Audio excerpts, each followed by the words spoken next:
Hey everybody, I'm Andrew Seamer from inventive.io.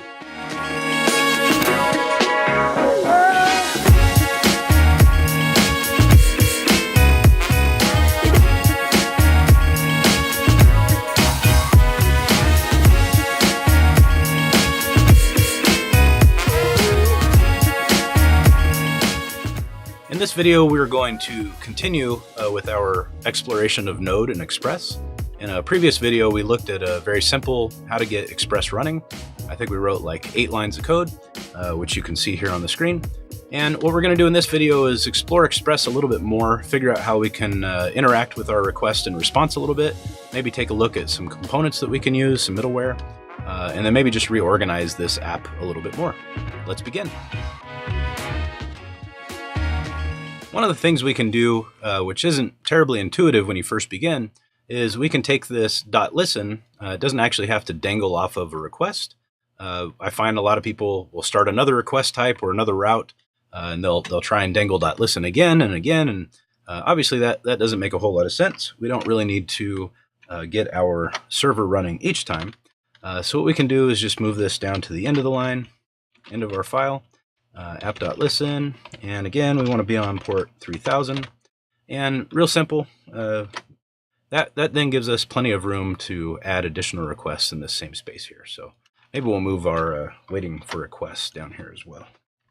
Okay, so in case you didn't see it from the last video, what that allows us to do, now we can go down here, npm start. This should just start up our app.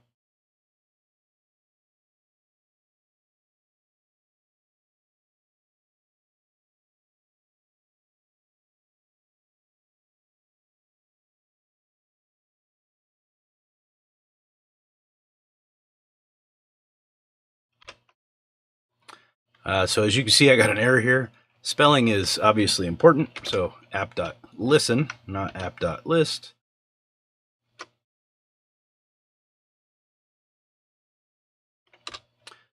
So as you can see, I got an error here. That's due to a misspelling. We actually want app.listen. We'll save that, run this script again. And so it works just like we did last time. If I had a browser window open, you'd be able to see that we can still do this request on HTTP localhost off of port 3000. Okay, so we've got hello world.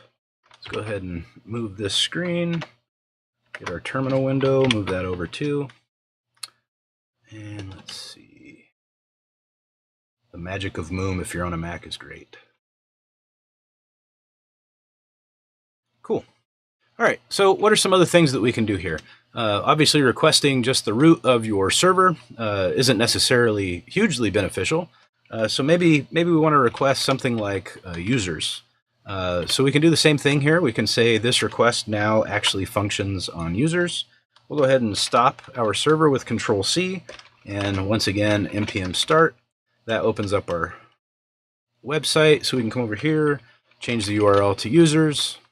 Doing the same thing, but even that is obviously not terribly awesome.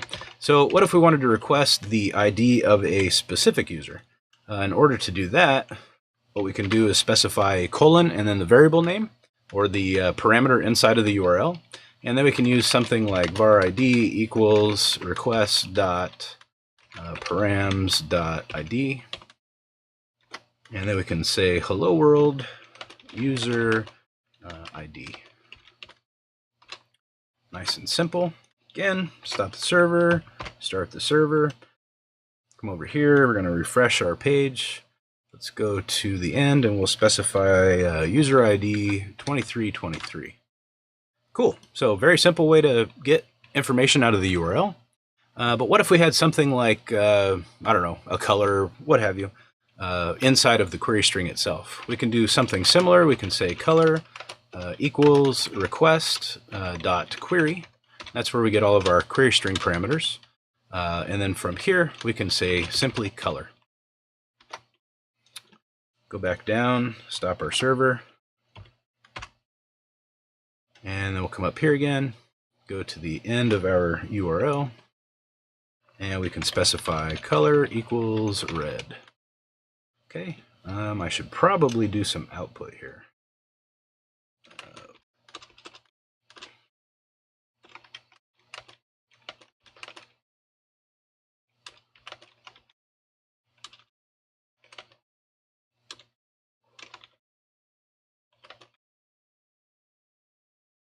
Okay, something like that.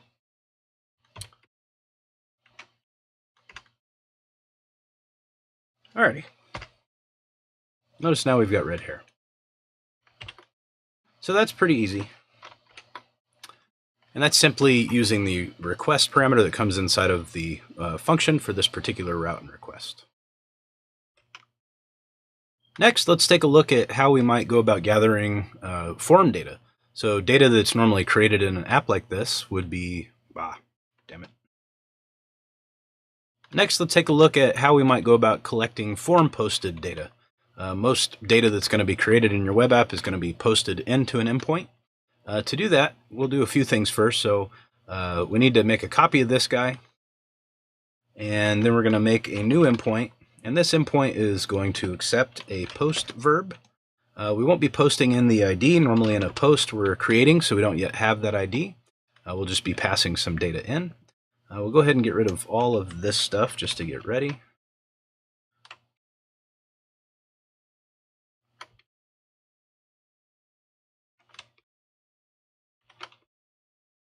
And in this case, we'll say res.send, and then we'll wait. We'll have some data come in next. All right, to do this, we do need to install another package. So we're going to do npm install. Specifically, we need to go grab the bodyparser, and we're going to install this globally. And then we will install it into our project. And once we have access to it, then we can come up here and underneath Express, we will add a body parser.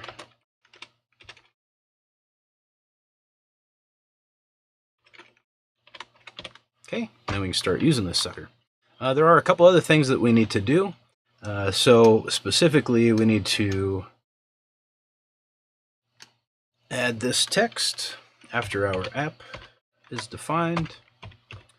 All right, so in previous versions, currently we're using Node 4, in previous versions we're using,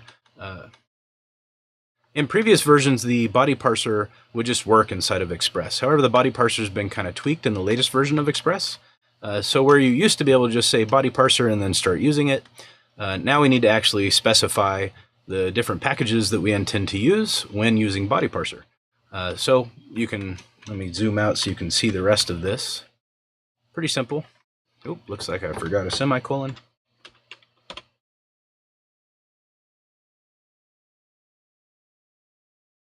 And then we'll zoom back in. All right, so now we're kind of ready to get going here. So in this case, we'll be bringing in variables from the body. So we can make a variable. Let's say that we're creating a person, so we'll be posting in a first and a last name. To do that, we'll make a variable that will capture our first name. And it's still going to come in off of the request, but in this case, we want to grab it off of the body itself. And we'll be passing in something named similarly, first name. And then we'll have a last name equals request.body.last name. And that should be all we need to do. Then we can come down here and send out a response just to validate that it works. We captured the first name of first name and last name of last name. All right. So with that in hand, the next question is, how do we actually go about testing this? So unless we actually have a form created, we don't really have a good way just using regular tools to go and test this. So we use something called Postman, and let's get our server running here. Okay, so that guy's running. I already opened up and I've tested this just to make sure it worked. But what we want to do is change the verb that we're using to post, make sure that the URL that we're posting to is correct. So if we look over here, we're posting to the user's endpoint, which is what I've specified here. Then we can go into the actual body. We're going to post a value of first name, which will be Andrew, And then we'll post a value of last name, which will be Seymour. And this is going to be just like you create an HTML form post. That's all that we're simulating here. And with that in mind, we can go ahead and hit send.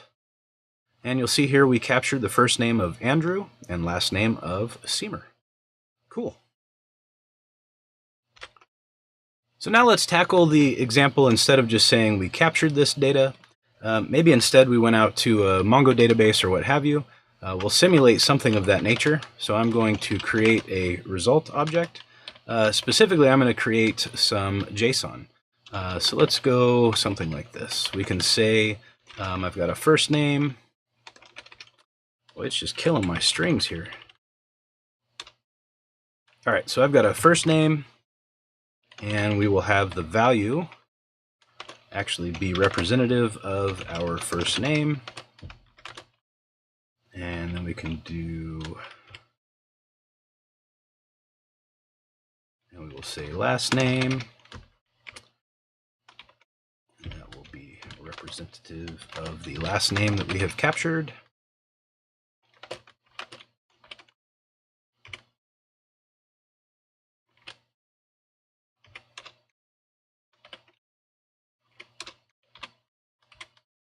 All right, so we have first name, last name, and the last name. And let's say we create an ID.